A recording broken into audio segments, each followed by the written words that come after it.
بسم الله الرحمن الرحيم، والصلاة والسلام على نبينا محمد وعلى آله وصحبه أجمعين. يسر إخوانكم في موقع دروس الإمارات أن يقدموا لكم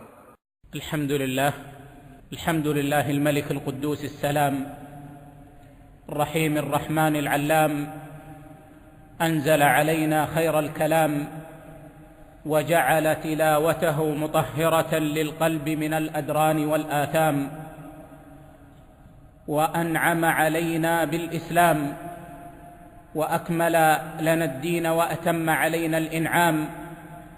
وأشهد أن لا إله إلا الله وحده لا شريك له المعبود الحق على الدوام، وأشهد أن محمدًا عبده ورسوله المبعوث رحمة للأنام، من التزم سنته اهتدى واستقام، ومن أعرض عن دينه تخبط في دياجير الظلام. صلى الله عليه وسلم أتم صلاة وأزكى سلام، ورضي الله عن آله وأصحابه الطيبين الأعلام. أما بعد، فمعاشر الكرام، أحييكم بتحية أهل الإسلام، تحية أهل الجنة، فالسلام عليكم ورحمة الله وبركاته. أهلا وسهلا بالذين أحبهم وأودهم في الله ذي الآلاء. أيها الأحبة، إن خير ما يجتمع عليه العباد علم مبني على قال الله قال رسوله صلى الله عليه وسلم، تصلح به القلوب وتستقيم به الحياة ويصبر به الإنسان على مرارة الدنيا. إن هذا الاجتماع في هذا المسجد المبارك من القربات إلى الله عز وجل لمن حسن قصده، فنسأل الله عز وجل أن يرزقنا جميعا الإخلاص، وأن يجعلنا من عباده الصالحين الذين يستمعون القول فيتبعون أحسنه.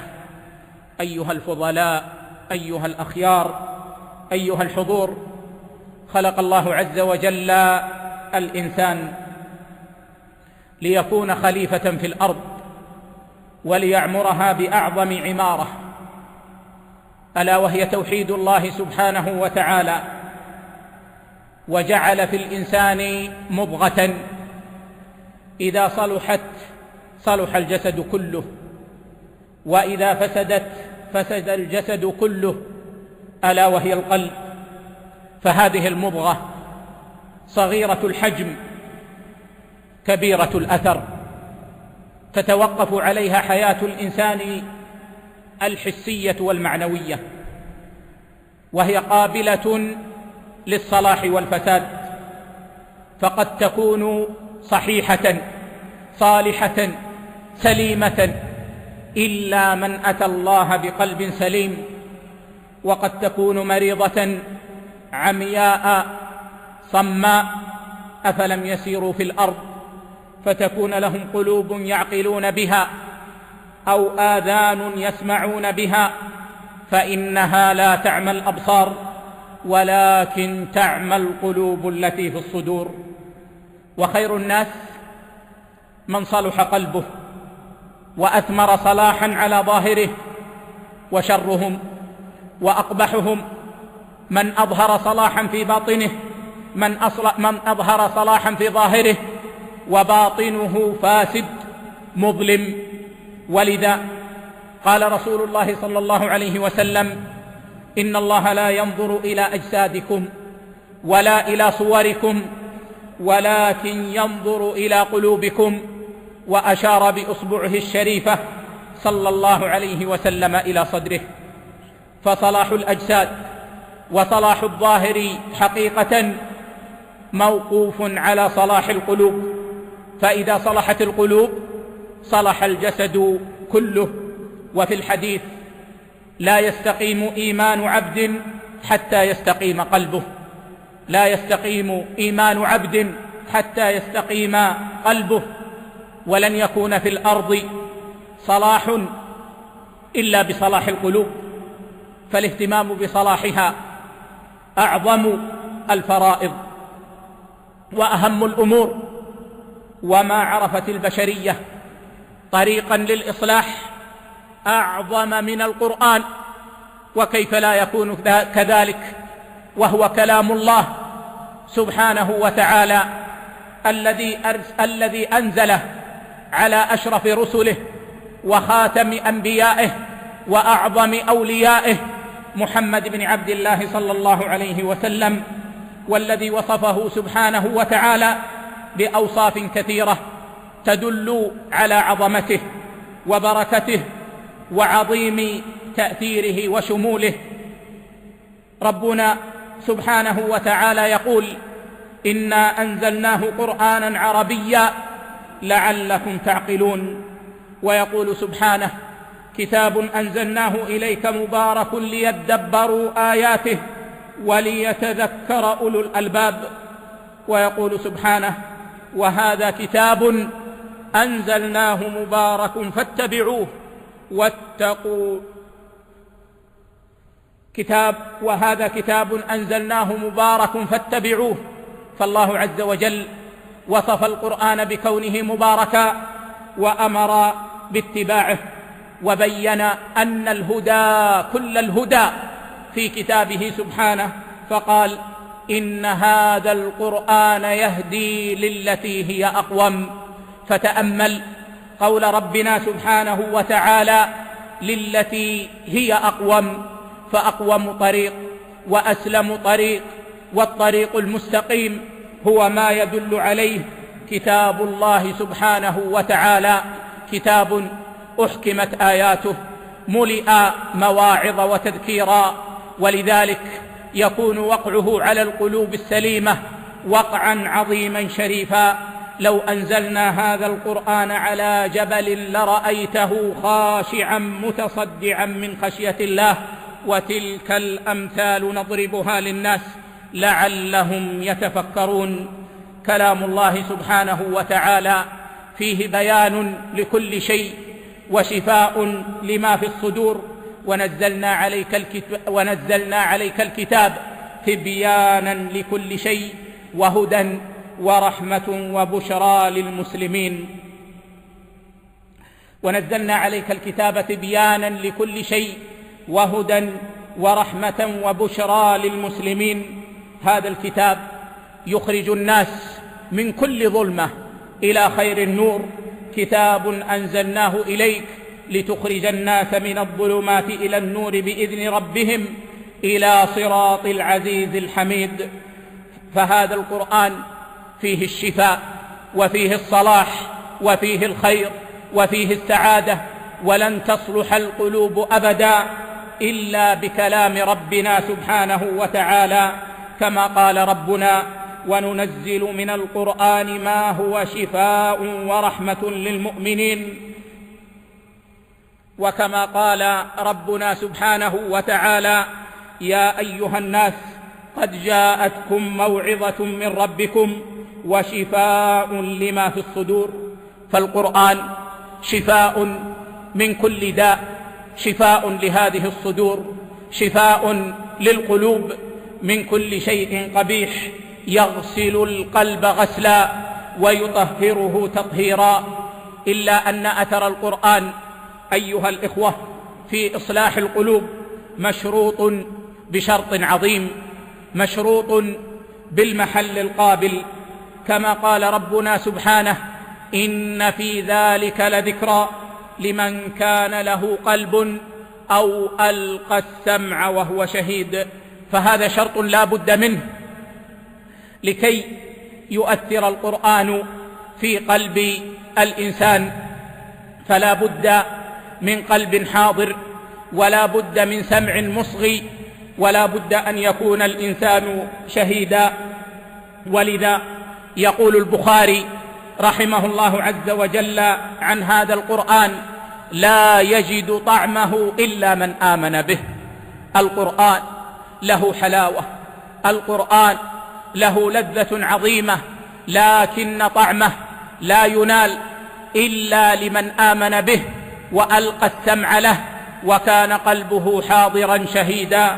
ويقول ابن القيم رحمه الله: إذا أردت الانتفاع بالقرآن فأجمع قلبك عند تلاوته وسماعه، وألق سمعك واحضر حضور من يخاطبه من تكلم به سبحانه منه إليه، فإنه خطاب منه لك على لسان رسوله صلى الله عليه وسلم. الله أكبر. هل استشعرنا هذا؟ هل استشعرنا كأن الله عز وجل يكلمنا بهذا القرآن؟ وما أعظم أثر هذا لو أيقنا به تمام الإيقان. ويقول ابن قتيبة رحمه الله عز وجل: إذا حصل المؤثر وهو القرآن، والمحل القابل وهو القلب الحي، ووجد الشرط وهو الإصغاء، وانتفى المانع وهو اشتغال القلب وذهوله عن معنى الخطاب وانصرافه عنه إلى شيء آخر، حصل الأثر وهو الانتفاع والتذكر. كثير من الناس يقولون إنا نسمع القرآن لكن لا يحصل لنا خشوع ولا يحصل لنا تذكر، وما ذاك إلا لتقصير منهم، وإلا فكلام الله حاصل أثره في القلوب إذا وجد المحل القابل وتحقق الشرط وانتفى المانع. كثير من الناس يقرؤون كلام الله وقلوبهم منصرفة، قد يدور اللسان بالألفاظ لكن القلب يدور في الآفاق، فكيف يتأثر مثل هذا القلب بكلام الله سبحانه وتعالى؟ فينبغي علينا أيها الإخوة أن نعالج قلوبنا عند تلاوة كلام ربنا، بأن نحرص تمام الحرص على أن تكون قلوبنا حية مستعدة لقبول الخير في كلام ربنا سبحانه وتعالى، وأن تكون أسماعنا مصغية، وأن تكون قلوبنا حاضرة، وأن نجاهد أنفسنا عن الانصراف بالشواغل والتفكير الذي يحرص عليه الشيطان. والله ما بدأ مسلم يتلو القرآن إلا جاء الشيطان يذكره: اذكر كذا، اذكر كذا، اذكر كذا، افعل كذا، فكر في كذا، الأمة تعاني من كذا، الناس بحاجة إلى كذا، تذكر من العلم كذا. لما؟ ليصرفه عن سماع كلام الله حقا وعن تدبر كلام الله صدقا، لأن إبليس يعلم علم اليقين أن المسلم لو سمع كلام الله وأصغى لكلام الله لاستعصى عليه أيما عصيان، ولما استطاع الشيطان أن يوقعه في العصيان. وصلاح القلوب أيها الإخوة يكون بالتخلية والتحلية، بتخلية القلب من الفساد وتحليته بالصلاح.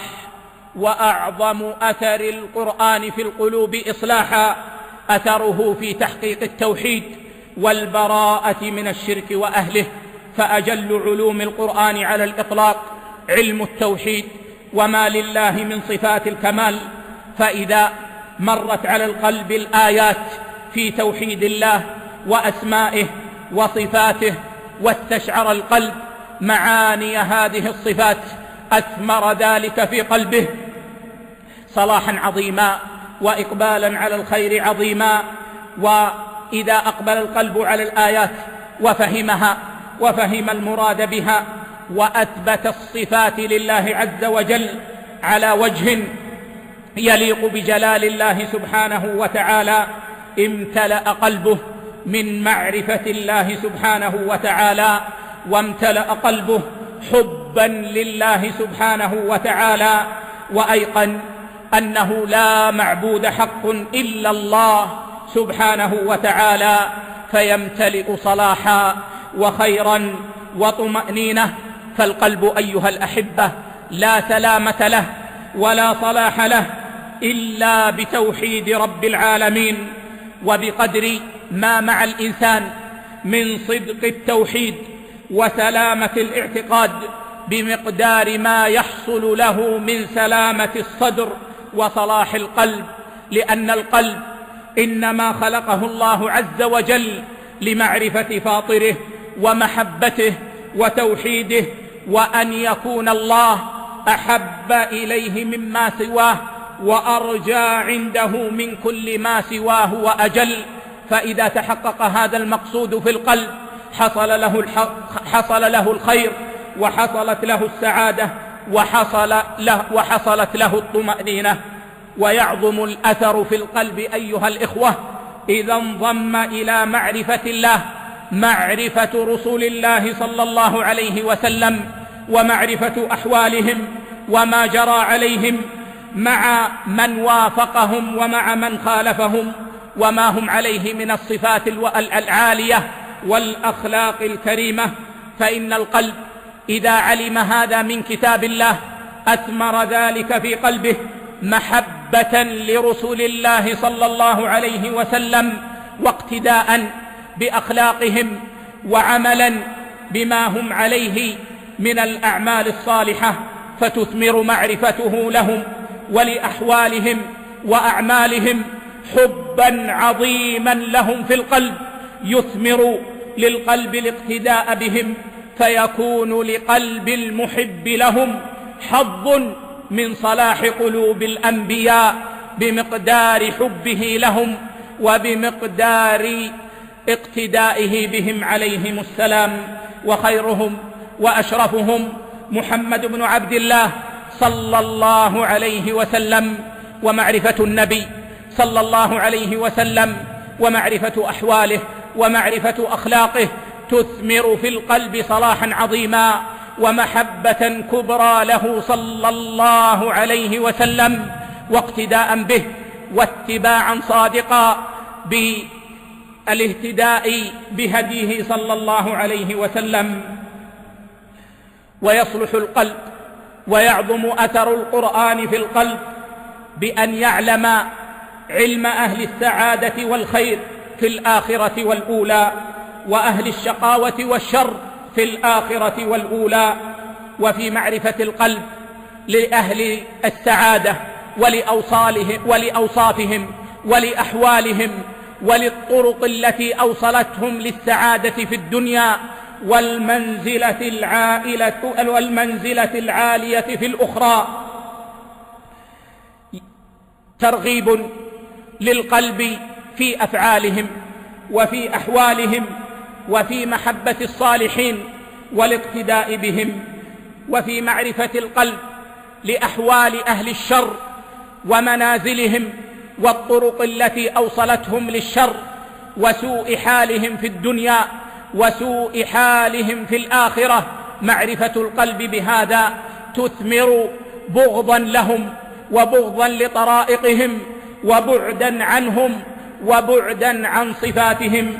وهذا من أعظم ما يوصل العبد إلى دار النعيم وينجيه الله عز وجل به من دار الجحيم.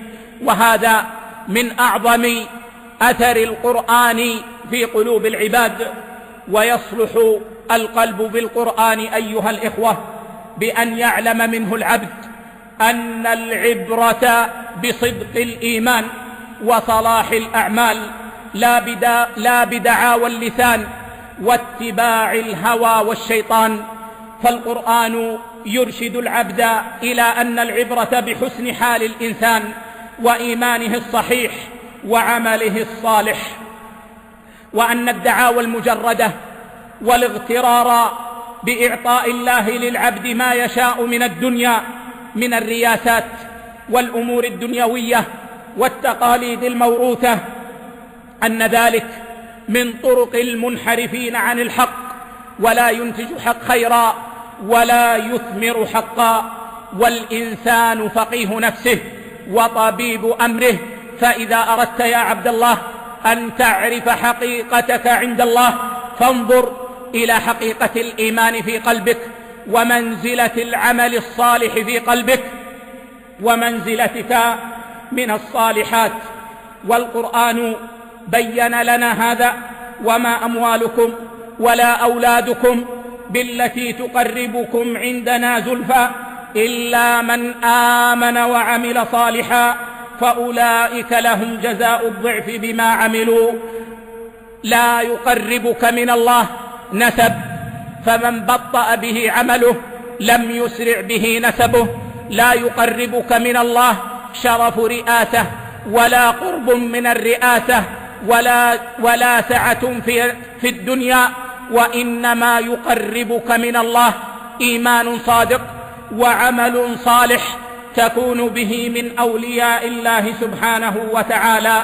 فلا يغتر بالدعاوى ولا يركن إليها من غير إيمان صادق ولا عمل صالح إلا الأشقياء المنحرفون.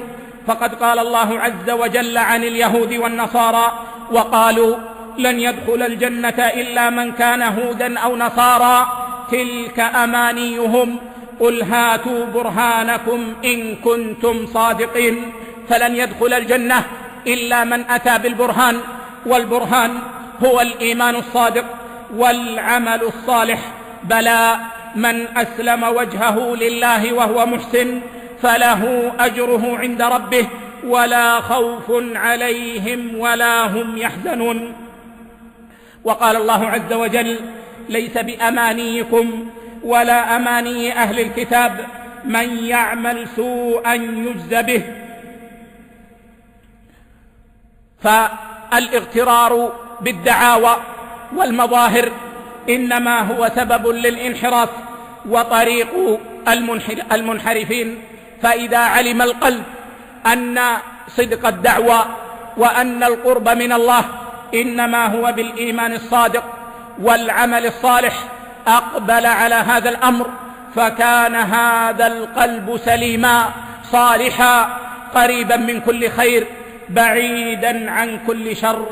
ويصلح القلب أيها الإخوة بالقرآن بأن يعلم من القرآن أن من أقبل على ما يحبه الله وترك ما قد يحب ويشتهى من أجل الله عوضه الله خيرا منه.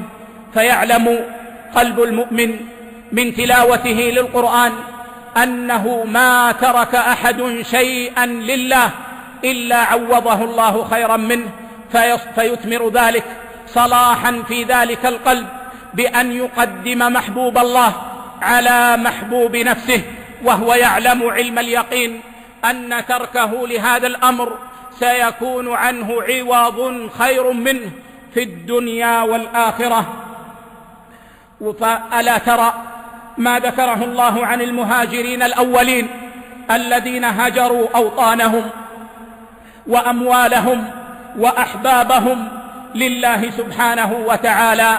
هم يحبون المكان الذي كانوا فيه ويحبون أهليهم ويحبون أموالهم، لكنهم تركوها وهاجروا لله سبحانه وتعالى فرارا بدينهم، فعوضهم الله عز وجل طمأنينة في قلوبهم وثباتا على دينهم، حتى قيل لأحدهم من أحد الملوك: أتترك دين محمد وأعطيك نصف ملكي؟ وقد كان وقع أسيرا عند ذلك الملك. أتترك دين محمد وأعطيك نصف ملكي؟ فقال: اخسأ عدو الله، فوالذي نفسي بيده لو أعطيتني ملكك وملك العرب وملك العجم وما في الأرض جميعها ما تركت دين محمد طرفة عين. صلاح في القلب أثمره يقين بأن من قدم محبوب الله على محبوب نفسه عوضه الله خيرا، فعوضه طمأنينة واستقامة وصلابة في الدين، وعوضهم الرزق الواسع في الدنيا والعز والتمكين. وألا ترى أن إبراهيم الخليل عليه وعلى نبينا وعلى أنبياء الله أفضل الصلاة والتسليم لما اعتزل قومه وأباه وما يدعون من دون الله عوضه الله، فوهب له إسحاق ويعقوب والذرية الصالحين. ويوسف عليه السلام لما ملك نفسه من الوقوع مع امرأة العزيز التي هيأت نفسها له وكانت ذات سلطان عليه، وغلقت الأبواب وقالت هيت لك، لما ملك نفسه مع ما يظهر في الدنيا من حظوة لو فعل ومكانة لو فعل، وكانت المرأة تغريه بجمالها وتغريه بسلطانها وتغريه بأنها ستجعل له مكانة في الأرض لا يبلغها أحد من الناس، لكنه عليه السلام صبر وأعرض عن امرأة العزيز، بل استحب السجن على أن يقع في هذا البلاء، فعوضه الله عز وجل بأن مكن له في الأرض يتبوأ منها حيث يشاء ويستمتع بما شاء مما أحل الله. وأهل الكهف لما رأوا فساد الناس واعتزلوا الناس وما يعبدون من دون الله، نشر الله لهم رحمته وهيأ لهم أسباب الراحة وجعلهم سببا لهداية الضالين، فجعل لهم ثواب أولئك القوم. ومريم ابنة عمران لما أحصنت فرجها أكرمها الله ونفخ فيه من روحه وجعلها وابنها آية للعالمين. وسليمان عليه السلام لما ألهته الخيل عن ذكر ربه فأتلفها لأنها ألهته عن ذكر الله سبحانه، عوضه الله بأعظم من الخيل، عوضه بالريح التي تجري بأمره والشياطين كل بناء وغواص. فمن ترك هواه وما تهواه نفسه من الشهوات لربه سبحانه وتعالى، عوضه الله من محبته وعبادته وطمأنينة قلبه والإنابة إليه والتوسيع عليه في الدنيا ما يفوق لذات الدنيا كلها. فإذا علم القلب هذا الأمر من تلاوته للقرآن أثر ذلك في قلبه صلاحا عظيما. والمسلم أيها الإخوة والأخوات إذا قرأ القرآن وتدبر القرآن يعلم أن القلب يمرض وأن القلب يتقلب، فيكون حريصا على سلامة قلبه حذرا من آفات القلوب وأمراضها. والمرض في القرآن هو مرض القلوب، وهو نوعان: مرض الشبهات ومرض الشهوات. فالشبهات شكوك تطرأ على قلب الإنسان تبعده عن الرحمن، والشهوات ضعف الإرادة أمام ملذات الدنيا حتى يقع العبد في معصية الله سبحانه وتعالى. وقد يجتمع على العبد الأمران فيكون قلبه مريضا بمرض الشبهات ومرض الشهوات.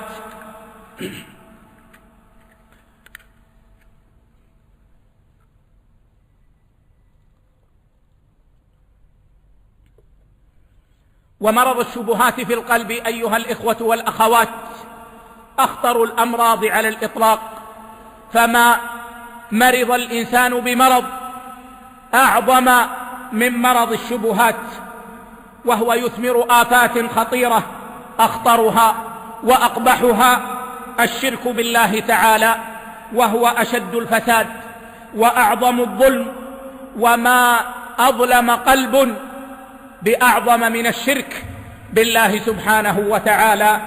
ويثمر البدع الصارفة عن سنة النبي صلى الله عليه وسلم المفسدة للقلوب، فإنها ضلالة تظلم بالقلب وتفسده. ولذا قال بعض السلف: من جلس إلى صاحب بدعة أورثه الله العمى. من جلس إلى صاحب بدعة أورثه الله العمى، أي عمى القلب.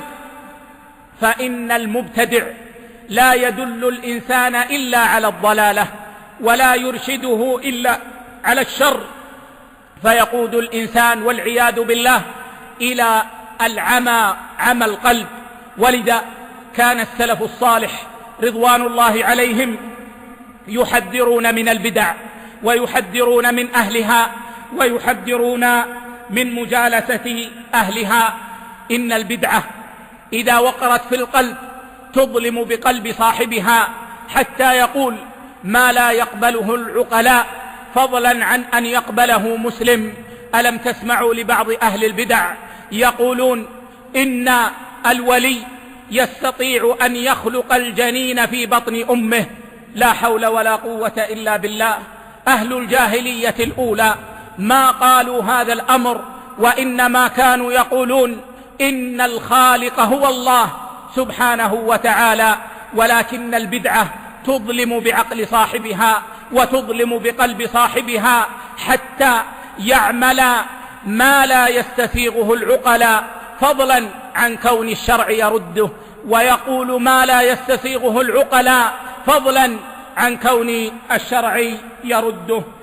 ومرض الشهوات أيها الإخوة، وما أدراك ما مرض الشهوات، قد يبدو صغيرا ويبدأ قليلا، ولكنه يتسلل إلى القلب ويظلم بالقلب شيئا فشيئا إن لم يتب صاحبه منه. النبي صلى الله عليه وسلم يقول إن العبد إذا أذنب ذنبا نكتت نكتة سوداء في قلبه، فإن تاب منها ونزع صقل منها، وإن زادت حتى ترين على قلبه. ولذلك يا عبد الله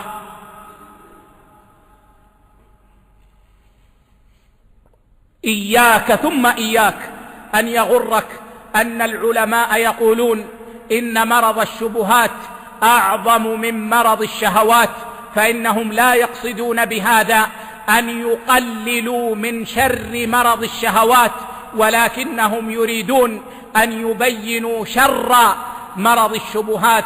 فمرض الشهوات شره عظيم وفساده في القلب كبير. وإياك يا عبد الله، إياك أن تغتر بصغر الذنب، فمن أقدم على الصغير أوشك أن يقدم على الكبير. ولذلك يقول النبي صلى الله عليه وسلم لعن الله السارق يسرق الحبل فتقطع يده، لعن الله السارق يسرق البيضة فتقطع يده. المعلوم أيها الإخوة أن البيضة لا تبلغ نصابا ولا تقطع اليد بسبب سرقتها، وأن الحبل لا يبلغ نصابا ولا تقطع اليد بسبب سرقته، ولكن الذي يسرق البيضة يوشك أن يسرق ما فوقها، وأن يسرق ما فوقها حتى تقطع يده. فالذنوب يسير فيها الإنسان شيئا فشيئا. فانتبه يا عبد الله، فإن الإنسان قد يستصغر الذنب فيبدأ به، ثم يدخل فيما هو أعلى، ثم يدخل فيما هو أعلى، ثم يدخل فيما هو أعلى، ثم يغفل عن التوبة حتى يرين على قلبه والعياذ بالله. خل الذنوب صغيرها وكبيرها فهو التقى، واصنع كماش فوق أرض الشوك يحذر ما يرى، لا تحقرن صغيرة إن الجبال من الحصى. لا تحقرن صغيرة إن الجبال من الحصى. ويقول القائل رأيت الذنوب تميت القلوب، وقد يورث الذل إدمانها، وترك الذنوب حياة القلوب، وخير لنفسك عصيانها. فالمرض أيها الإخوة الذي ذكر في القرآن هو مرض القلوب، وقد بين الله عز وجل أن القلوب تمرض بالشبهات كما قلنا، كما قال الله عز وجل في قلوبهم مرض، وكما قال الله عز وجل فزادهم الله مرضا، وكما قال الله عز وجل وأما الذين في قلوبهم مرض فزادتهم رجسا إلى رجسهم.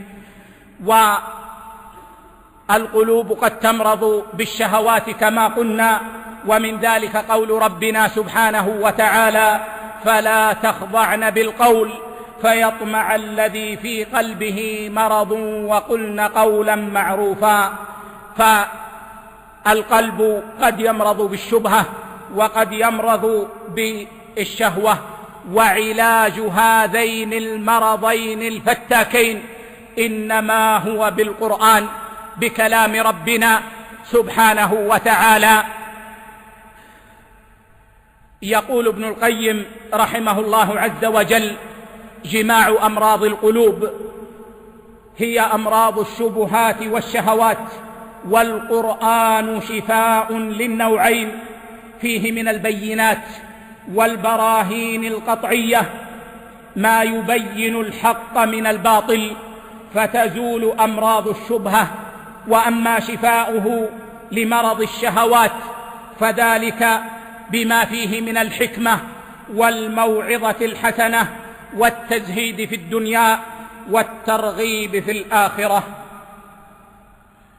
ويصلح القلب أيها الإخوة بالقرآن بالحذر من الغفلة وأهلها، فإن الله في كتابه الكريم حذر من غفلة القلب وحذر من الغافلين: وإن كثيرا من الناس عن آياتنا لغافلون ولا تكن من الغافلين ولا تطع من أغفلنا قلبه عن ذكرنا واتبع هواه وكان أمره فرطا. ويصلح القلب أيها الإخوة بالقرآن إذا علم القلب من القرآن أن من ترك ما ينفعه وترك الخير مع الإمكان ابتلاه الله عز وجل بالاشتغال بما يضره وحرم ما ينفعه، وأن من استعمل نعم الله عز وجل في معاصيه أشغله بها فانقلبت عليه نقما. الله عز وجل بين لنا في القرآن أن المشركين لما زهدوا في عبادة الرحمن ابتلوا بعبادة الأوثان، وأن المشركين لما عرض عليهم الإيمان أول مرة فعرفوه ثم تركوه قلب الله قلوبهم وطبع عليها وختم عليها فلا يؤمنون حتى يروا العذاب الأليم. ولما بين لهم الصراط المستقيم وزاغوا عنه باختيارهم ورضا بطريق الغي والضلالة عوقبوا بأن أزاغ الله قلوبهم وجعلهم حائرين في طريقهم. ولما أهانوا آيات الله ورسله أهانهم الله بالعذاب المهين. ولما استكبروا عن القياد للحق أذلهم الله في الدنيا والآخرة. ولما منعوا مساجد الله وخربوها ما كان لهم بعد ذلك أن يدخلوها إلا خائفين. فالقاعدة الشرعية التي يدل عليها القرآن أن من تيسر له الخير فتركه واشتغل عنه بضده أن الله عز وجل يبتليه بالشرور ويحرمه ذلك الخير. ويصلح القلب بالقرآن بأن يعلم الإنسان أن القلوب بيد الرحمن يقلبها كيف يشاء، فيقبل على الله ويسأله سلامة قلبه وثباته على الحق والهدى. ربنا لا تزغ قلوبنا بعد إذ هديتنا وهب لنا من لدنك رحمة إنك أنت الوهاب. وكان أكثر دعاء النبي صلى الله عليه وسلم: يا مقلب القلوب ثبت قلبي على دينك. ويصلح القلب بالقرآن بأن يعلم صاحبه أن خيره وسعادته في سلامته للمسلمين الأخيار وسلامته من الأخلاق الرديئة. يقول الله عز وجل: والذين جاءوا من بعدهم يقولون ربنا اغفر لنا ولإخواننا الذين سبقونا بالإيمان ولا تجعل في قلوبنا غلا للذين آمنوا ربنا إنك رؤوف رحيم. ويصلح القلب بالقرآن بأن يجعله المسلم سميره وأنيسه، فيكثر من تلاوته وتدبره، فيكون غالبا على ذكره عامرا به وقته، فتحصل له طمأنينة القلب وسكينة القلب. الذين آمنوا وتطمئن قلوبهم بذكر الله، ألا بذكر الله تطمئن القلوب. ويقول النبي صلى الله عليه وسلم: وما اجتمع قوم في بيت من بيوت الله يتلون كتاب الله ويتدارسونه بينهم إلا نزلت عليهم السكينة وغشيتهم الرحمة وحفتهم الملائكة وذكرهم الله في من عنده. والسكينة أيها الإخوة والأخوات أمر يجعله الله عز وجل في قلب الإنسان فيطمئن ويوقن ولا يكون قلقا ولا شاكا ولا مرتابا. وهذه السكينة يسعد بها الإنسان ويزداد بها الإيمان. هو الذي أنزل السكينة في قلوب المؤمنين ليزدادوا إيمانا مع إيمانهم. فذكر الله ولا سيما تلاوة القرآن فإنها أعظم ذكر الله عز وجل سبب لطمأنينة القلوب وسبب لنزول السكينة في القلوب وسبب لغشيان الرحمة.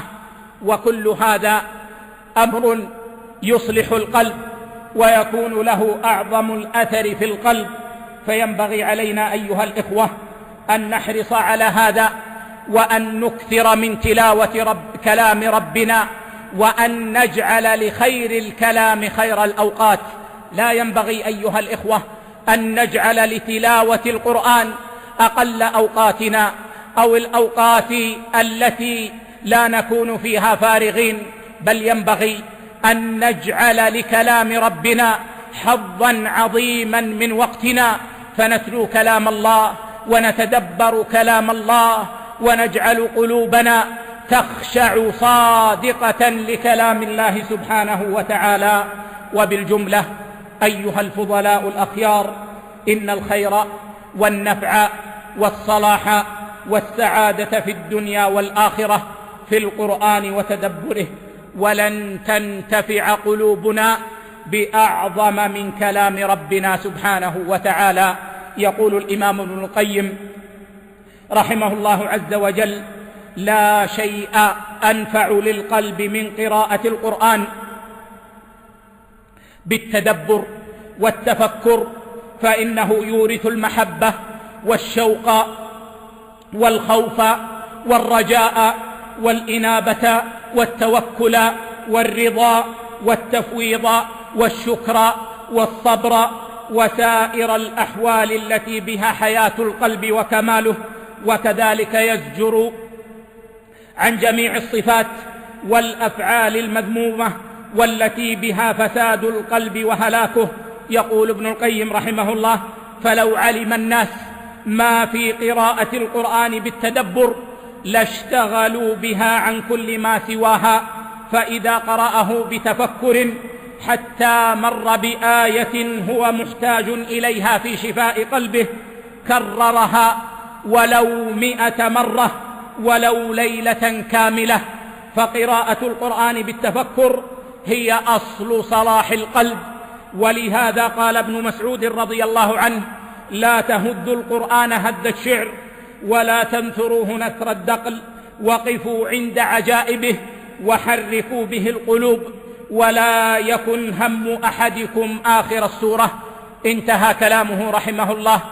فصلاحنا وخيرنا أيها الإخوة بأن نتلو كلام ربنا سبحانه وتعالى متدبرين متفكرين، وأن نخشع لكلام ربنا خشوعا صادقا يكون في القلب يثمر صلاحا ويثمر خيرا ويثمر بركة ويثمر طمأنينة. إن من أراد الصلاح ودعا إلى الإصلاح ينبغي عليه أن يتمسك بكتاب الله سبحانه وتعالى ومن تمسكه بكتاب الله أن يتمسك بسنة النبي صلى الله عليه وسلم. والله ثم والله ثم والله لن يصلح قلوب الأمة ولن يصلح حال الأمة أحزاب وجماعات وأفكار يطلقها فلان وفلان، وإنما يصلح الأمة ويصلح قلوب الأمة لزوم كتاب الله ولزوم سنة رسول الله صلى الله عليه وسلم بفهم سلف الأمة، فهذا هو طريق الصلاح والإصلاح، ومن سلكه كان من المصلحين، ومن تركه وقال سآوي إلى غيره يعصمني من الفتن، وقال سأكون مع الجماعة الفلانية أو مع الحزب الفلاني أو سآخذ بآراء فلان وفلان من دون كتاب الله وسنة رسول الله صلى الله عليه وسلم، والله ليكونن من المفسدين ولا يكونن من الغارقين في الفتن ولا يكونن ممن يقود الأمة إلى الشر العظيم. فإذا أردنا أيها الإخوة أن نكون صالحين مصلحين فلنبدأ بأنفسنا بأن نربطها بكتاب الله وسنة رسول الله صلى الله عليه وسلم بخير فهم، بفهم الأخيار، بفهم صحابة رسول الله صلى الله عليه وسلم، ثم لننقل ذلك إلى بيوتنا، إلى زوجاتنا، إلى أبنائنا، إلى بناتنا، نعلمهم الحرص على حفظ كلام الله سبحانه وتعالى، والحرص على تدبر كلام الله سبحانه وتعالى، والحرص على العمل بما في كتاب الله عز وجل، وأن نكون في ذلك على منهج السلف الصالح رضوان الله عليهم. فإذا بنينا أسرتنا على هذا المنهج الرشيد اجتمعت الأسر على هذا الخير فتسعد البلاد وتصلح البلاد وتصلح الأحوال بهذا الطريق المستقيم.